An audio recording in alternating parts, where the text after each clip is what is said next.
Maintenant, on va attaquer tout de suite la conférence.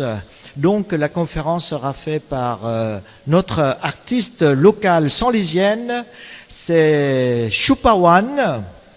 Choupawan, c'est une artiste graffeuse et dernièrement, elle a eu plusieurs prix. Premier prix de graphe à Issy-les-Moulineaux. Et elle aussi, elle fait partie des graffeurs qui ont occupé le parvis de la Défense pendant une semaine ou voilà. Je laisse la parole à Choupawan. Le câble est assez long pour que j'aille derrière. Alors, bonsoir tout le monde. Déjà, premièrement, ok. Monsieur Eric Félix, merci pour nous accueillir ce soir et pour nous avoir laissé les lieux. On a pensé qu'il serait pas mal de vous donner une petite rétrospective sur l'histoire du graffiti afin que vous appréciez davantage les œuvres qui sont exposées en prenant compte de l'ampleur du mouvement aujourd'hui et en comprenant d'où il vient. Donc je pense que vous êtes tous familiers avec les réseaux sociaux, on utilise tout ça aujourd'hui. Alors un petit chiffre intéressant qui est quand même énorme, c'est qu'aujourd'hui le hashtag, donc le signe qu'on utilise pour nommer quelque chose, donc le hashtag du street art sur Instagram réunit aujourd'hui 18 millions. Donc 18 millions de posts ont le hashtag street art. À savoir que Trump n'en a seulement que 10 millions. Donc, on voit bien l'ampleur qu'a pris le mouvement qui, comme l'a mentionné M. Félix, vient des années 60-70. Et ce ne sera pas long, je vous ai mis quelques photos pour vous retracer un peu l'histoire du street art. Donc tout commence dans le Bronx.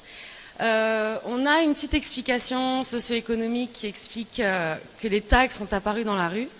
Donc on est à New York dans les années 60-70, c'est la fin de la dépression. Et donc les gens ne sont pas contents, les écoles ont coupé tous les budgets pour l'investissement dans les arts plastiques, etc. Donc plein de jeunes, parce que le mouvement, il faut savoir qu'il vient quand même des adolescents, vient d'une jeunesse qui est assez frustrée, qui n'a pas moyen de s'exprimer, et aussi qui est très liée avec la culture du hip-hop, donc une couche sociétale afro-américaine qui a envie de se rebeller. Donc l'une des premières personnes à lancer le mouvement, c'est Taki 183. Donc Taki, en fait, c'est son surnom qu'il a utilisé, et 183, c'est là où il habitait.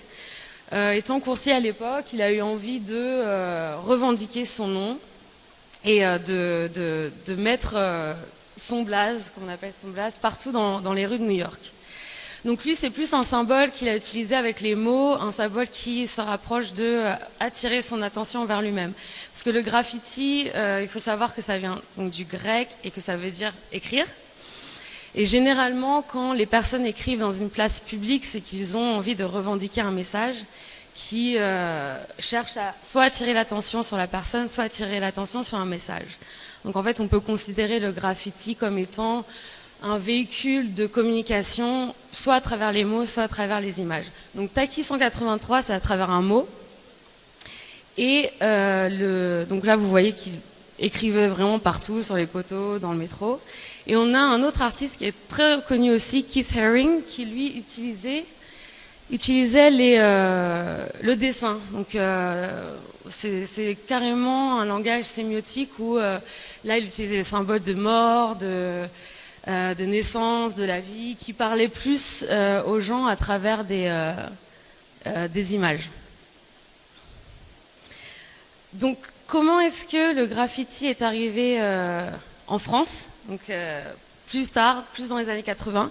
Donc là, on a une photo tout en haut de Porte de la Chapelle et en dessous, c'est Stalingrad, où on a quelques artistes très connus, dont Bando, qui posent en bas. C'est un mouvement qui est apparu grâce à plusieurs auteurs de livres, donc avec la musique, mais aussi avec les éditions. Donc on a Henri Chalfant qui a sorti un livre qui a inspiré toute une jeunesse du street art, parce qu'il montrait les photos des graffitis à New York et ça a inspiré énormément de gens en France à suivre le même mouvement. Alors donc dans le graffiti, on a plusieurs styles. Et je pense que ça, c'est aussi intéressant de savoir. On a ce qu'on appelle le tag. Donc le tag, ça va être une écriture, une sorte de calligraphie avec un trait simple qui est souvent fait au feutre ou au marqueur ou à la bombe. Ensuite, on va avoir le flop. Donc le flop, ça va être des mouvements beaucoup plus ronds, beaucoup plus larges, qui vont prendre plus de place sur un mur, donc être plus visibles. Et on a des sortes de flops qui sont plus carrés. Donc là, on a Orphée, qui est aussi un graffeur très reconnu, qui a eu son empreinte sur les toits de Paris, qui s'est donné une très très grande visibilité au-delà des années. Et on a le pochoir. Donc je pense que tout le monde a vu aussi ces deux styles de pochoir. On a Mystique, qui est une graffeuse à gauche, et à droite, on a C215, qui utilise des pochoirs un peu plus élaborés. Aujourd'hui, on retrouve aussi des fresques, donc c'est un mélange de tous les styles que je viens de vous décrire, où là, on va avoir vraiment un travail de fond, un travail avec des personnages, avec plus d'illustrations, tout en gardant des lettrages, donc tout en gardant ce côté graffiti. Donc en haut, c'est rue des Noyers à Belleville à Paris. D'ailleurs, j'ai fait cette fresque avec d'autres artistes qui sont là ce soir. Et on peut aussi voir des graphes maintenant dans des endroits complètement inattendus, dans des friches ou dans des habitations, dans des maisons inhabitées. C'est devenu aussi un très très gros mouvement artistique, dans le sens où, au-delà d'être dans le milieu urbain, maintenant les graffeurs vont dans les friches, vont dans les forêts, vont essayer de trouver des murs en fait qui ne sont pas visibles du public pour atteindre des lieux encore plus improbables. Alors au-delà des murs et de tout ce que je viens de mentionner, on a maintenant les toiles. Donc le graffiti a sa place aujourd'hui dans les galeries et dans les musées et dans les endroits comme ici. Et je vous invite donc à peut-être refaire un tour ou faire un tour tout simplement et de voir la diversité des styles qu'on vous a amenés ce soir, avec des artistes qui sont et locaux et d'Île-de-France. Vous allez pouvoir peut-être comprendre davantage le contraste entre les mouvements abstraits, figuratifs, ceux plus modernes et ceux qui ont vraiment gardé ce côté hip-hop des années 80. Merci.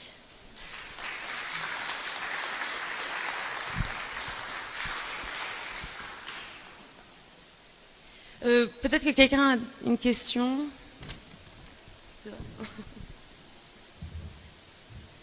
Question, pas question. Tu comptes faire quoi là maintenant? Des boulets ou ouais. Tu peux présenter les artistes qui sont présents? Alors, on a 3 artistes qui sont là-bas. Si vous voulez venir sur scène, ah si, bah venez. Ils font leur timide. Oui. Et je vais en parler.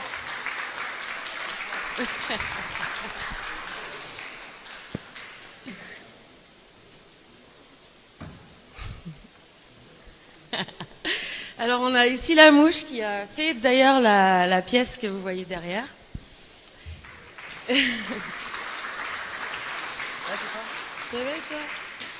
Et Twin qui a fait les 2 toiles sur les chevalets qui sont là-haut. De toute manière, vous avez les biographies à côté des toiles et vous pouvez voir le nom des... Ah oui, t'as des fans de toi. Vous voulez dire quelque chose? Non, moi je suis pas doué pour parler. Alors, on a aussi une invitée très spéciale ce soir qui s'appelle Christelle. Christelle nous suit depuis de longues années, depuis plus d'une décennie, je dirais.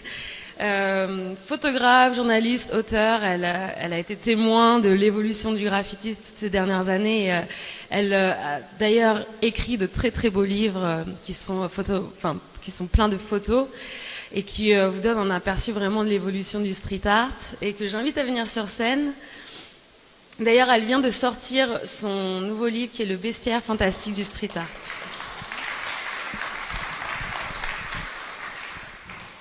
Alors justement, dans ce qu'on présente ici, vous allez voir que certains artistes figurent dans le bestiaire fantastique.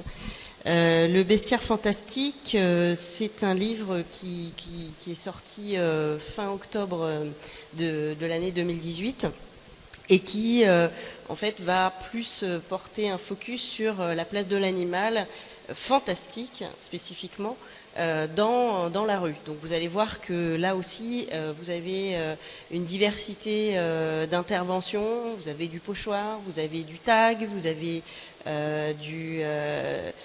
de la peinture, pas forcément à la bombe, mais aussi au pinceau. Donc je vous invite également à feuilleter. Je vous ai apporté un exemplaire de consultation que vous pourrez bien sûr regarder. Et certains, d'ailleurs cette photo, vous la reconnaîtrez, elle est dans le livre aussi. C'est une mouche, hein, ça n'a pas l'air comme ça, mais c'est une mouche. Il faut bien regarder. Donc je remercie Adaïs de m'avoir invité pour présenter ce livre et puis aussi présenter certains des artistes qui sont dans le livre, dont Nosbe, Codex Urbanus, mais bon, sont peut-être pas des noms qui vous parlent, mais il ne faut absolument pas hésiter à être curieux, à venir nous voir, nous demander tout et n'importe quoi sur ces artistes, qu'on les connaît très très bien. Et on sera ravis vraiment de présenter leur travail, voilà, vous expliquer leur démarche. Et vraiment, on se fera un plaisir de répondre à vos questions. Je repasse le micro à Jean-Pierre. Merci Crixel. Ce soir, Crixel va aussi dédicacer son livre, c'est une édition Gallimard. Et Crixel, bientôt, en mars, elle va faire un tour à Miami pour prendre des photos justement des street art à Miami et peut-être nous sortir un autre livre. Et voilà, donc si vous avez des questions, je vous invite à un pot d'amitié et les questions peuvent venir après. Merci.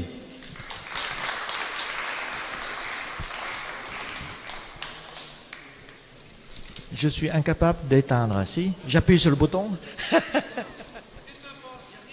Il n'y a rien à déteindre. Ça marche toujours alors.